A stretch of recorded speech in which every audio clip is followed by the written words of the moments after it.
Good afternoon, Lakers. As we continue to navigate COVID, we are constantly looking for ways to not only improve our communication and protocols associated with this virus, but also looking to streamline some of our procedures in order to sustain the work associated with this.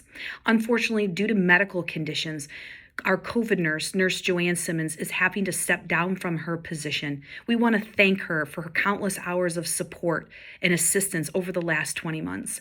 We are grateful for the opportunity to welcome Nurse Donna Humphrey as our new COVID nurse for Danbury Local. As Donna works with Nurse Joanne to transition into this new role, we wanted to use this time to make some adjustments moving forward. Let's start first with our positive cases. Parents or guardians, if you have someone in your family or a child in your family who's a student here at Danbury who tests positive, we ask that you text our COVID nurse, Nurse Donna, at 419-635-5969 to indicate that there is a positive situation in your family. Sometime after 3 p.m., Nurse Donna will be back in touch with you to get the specifics that they need in order to begin contact tracing.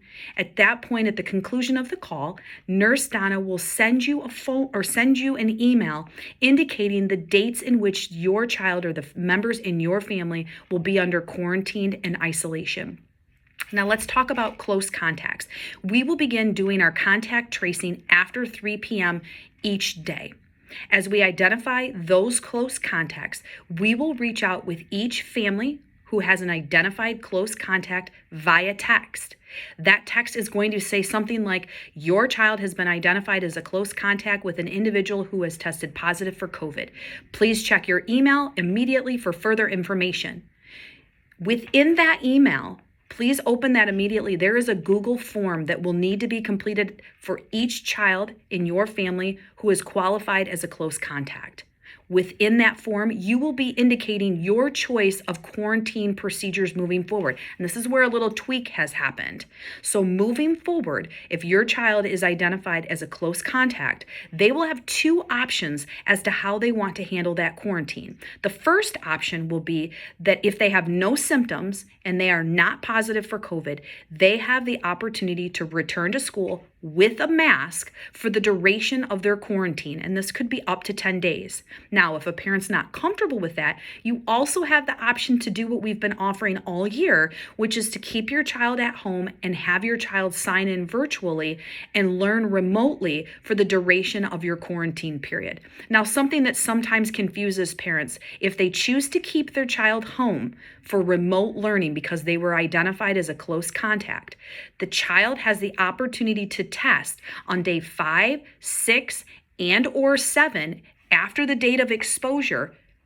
And if they test negative, then on day 8, they will be able to return to school or be able to return to sports without a mask. If you're using an at-home test, we would need proof of that, or a medical provider, we would need proof from that. And that information is outlined in the letter that I have linked to this video.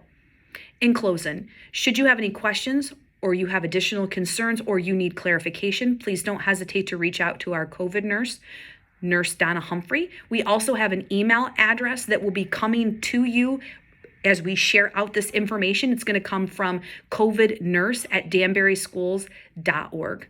Again, I thank you for your patience and your flexibility, as well as your understanding and grace as we continue to navigate this virus. As the holidays are upon us, I hope you use this time to rest, relax, stay healthy, enjoy family, and make sure you eat lots of goodies. Have a wonderful day, Lakers.